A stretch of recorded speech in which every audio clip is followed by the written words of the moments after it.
Thank you, Jenny, and welcome to all the members and guests of Ware Speakers tonight.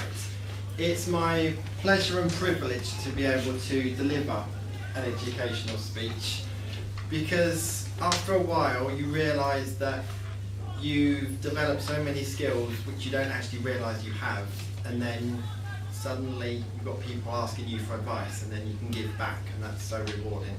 Last night at Hertfordshire, I had someone ask me to evaluate his evaluation at the end of the evening, which was fantastic. So hopefully in the next 10 to 15 minutes we can all learn something and get you guys involved as well. So, as Jenny said, this is from the Better Speaker series, which is a set of manuals after which you need to complete for the Advanced Communicator Bronze or Silver, depending whereabouts you are. And there's 10 manuals, and I've chosen Organise Your Speech because organisation of a speech is possibly one of the most important skills you can actually have. And also, to be able to organise your speech reflects so much in the next stage about the delivery, and then putting the body language and the voice and everything together. So the actual organisation, actually getting your thoughts down on paper and then putting it all together, is something which I think we should all learn. And when I was looking at the 10 manuals, there was one manual which was kind of a precursor to this, and that manual was Select Your Topic. So I just want to give you a quick introduction to Select Your Topic. I looked at that manual as well because I thought that would be quite useful to introduce as well, but I've only got one opportunity, not two. So there were 2 ways to actually select your topic they suggested. One was personal story, personal experience, something you do, something you know well, and it will all come together. And the second point that they suggested was heavy research. And the best way of actually composing the material for your speech is to combine the 2 of them and have the core material that you know about, plus also the research which can actually put some weight and added emphasis on that speech. I've also wrote down Schadenfreude, so Kevin, I've got that in now.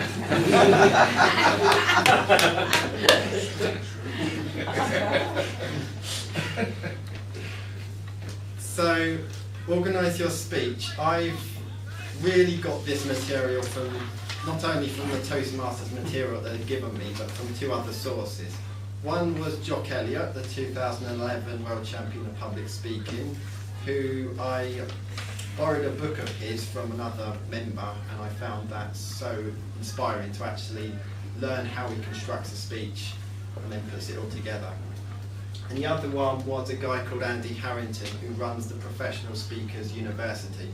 And I saw him at a seminar about 2 weeks ago, and then saw his online video program over the last week, and I just thought there's a lot of material in that which I can hope to share with you, and you can go away and then look at yourself. So I'm going to cover 5 things today, and I have tested this. This won't stain the board. Well, I hope not anyway.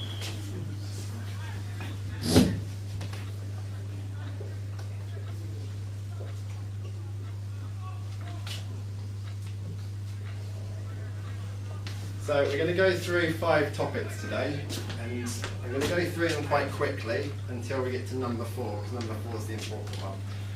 So the first area of any organisation of your speech is to know your outcome.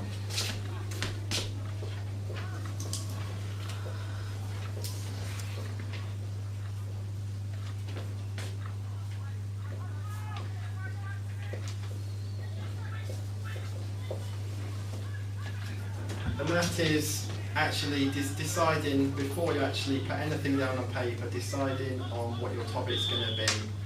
Just identifying in your own mind, what do you want the audience to actually see, do or feel afterwards? Do you want them to be inspired? Do you want them to be motivated? Do you want to sell them something? Do you want them to actually be informed? And having that in your mind then precipitates the whole organisation process, because you'll have your baseline in place, and then you can just take things from there. And also Darren LaCroix, the 2001 championship, he calls this the premise. So if you ever look at any of his material, knowing your outcome is also called the premise of the speech. So having that baseline really does help you. Number 2.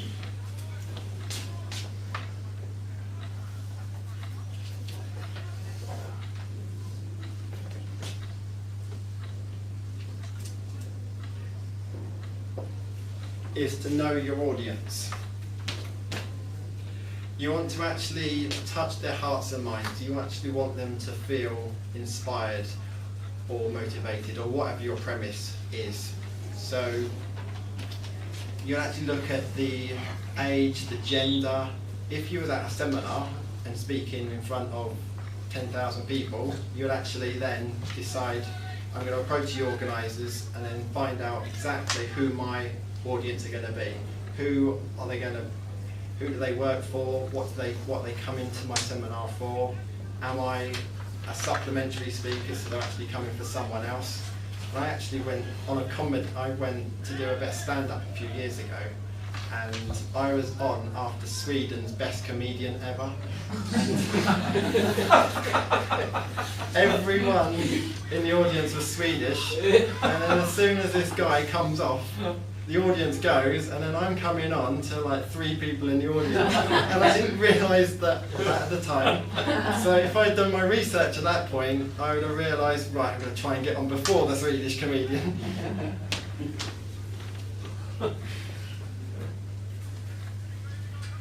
So knowing your audience actually is a very key aspect. Knowing not just the audience, but the running time, what they actually have come for, what they actually want to feel. And another example, at the last meeting, I saw Kevin giving a Spurs hat around the audience, and it suddenly got to an Arsenal fan, and then bypassed to someone else. So that's just another example of just researching the audience. So number 3 is called the foundational phrase.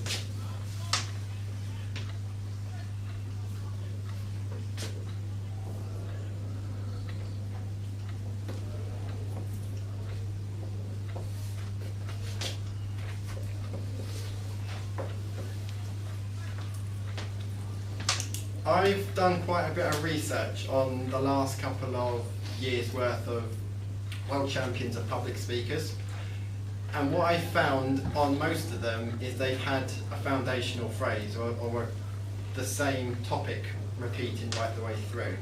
So if we look at 2001's champion, Darren LaCroix, he did a speech called Ouch, and every 2 or 3 minutes, or the transition between each part of his speech, he would say ouch, get up, do the next part, ouch, finish on ouch. So everyone that actually remembers that speech just remembers the word ouch, and then they can put it all together. 1995, Lance Miller, he did a speech, and his phrase was, do you validate? And it was all about an experience he had with a waitress. And going back to Jock Elliott, not one of them is true.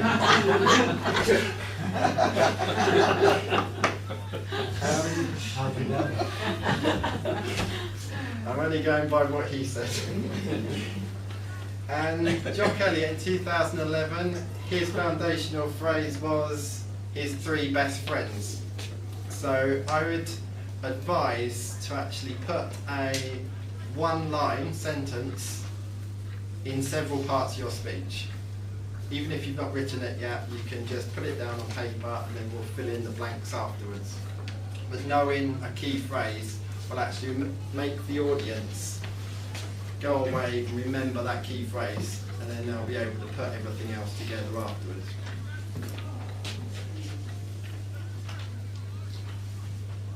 Well, another example of a foundational phrase is Russell's table topic from a few weeks ago. I all I can remember is him saying, because I live in a flat, because I live in a flat. And it was because he couldn't have a barbecue, and that stuck in my mind. Right, the fourth aspect.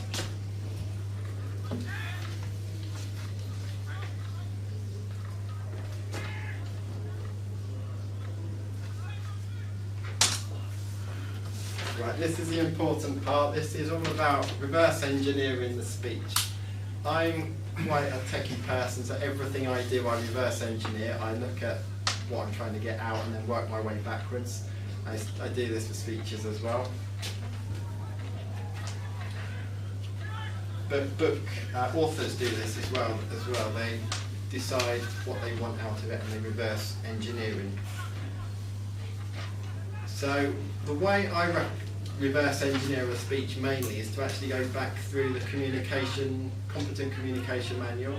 And if you look at speech project 5, you can then look at ways of putting your body language in, and speech project 7, the research element and so on. If you go through all 10 manuals and just make a few points about how each of them aspects you can incorporate into your speech. I appreciate a few of you might not have got there yet, but even if you haven't, you can maybe just look a few steps forward, and then that will really add a lot of value to your speech. But it's not just your content as well, it's also about the stage management, the body language, the gestures, the facial expressions. So one of the things I'm trying to improve a lot, and I think it's so important, is the stage management. And I said the guy Andy Harrington earlier on, he's into NLP and also a master trainer of public speaking. So one of the things he actually advises is to start on the audience's left-hand side, so here, and then by the end of the speech, you're over here on the right-hand side, but also pinpoint certain parts of the stage for where you're going to speak. So if you were telling a story, you would stand at the back of the stage. If you were telling your key point, you would go a lot closer. And you might tell your story while you're walking, and it's just like conversational, but then you'd come back to the front of the stage to tell your key point, and then that's your foundational phrase. And then you can go back into your content at the back. The reason why that works is because most people are right-handed primarily, and also in neuroscience, the right hand of the audience is seen to be a lot more persuasive and a lot more conducive to the audience. So, and also in stories, everything goes on a timeline from left to right.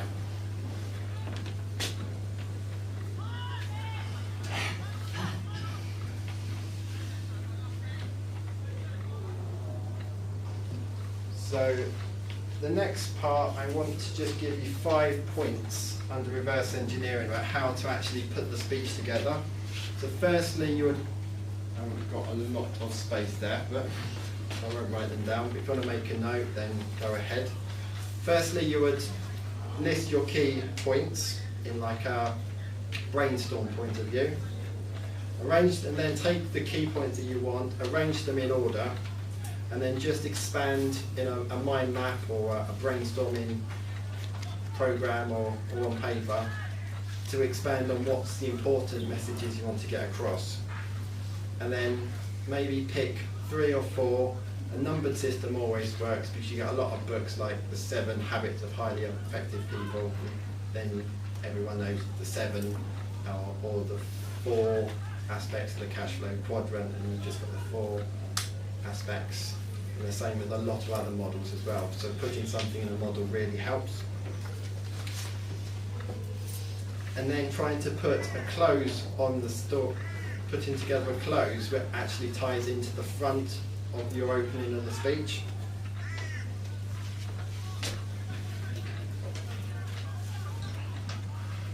I've only got 3, but I've got 5 cards, so I've missed something off here. So right, okay, yeah. I've got 4. My eyes aren't deceiving me. So finally, I'll put this here. keep it short and simple. So, one of the examples at last night's Hertfordshire meeting was the grammarian came up at the end of the day and said maybe the word utilise should be use.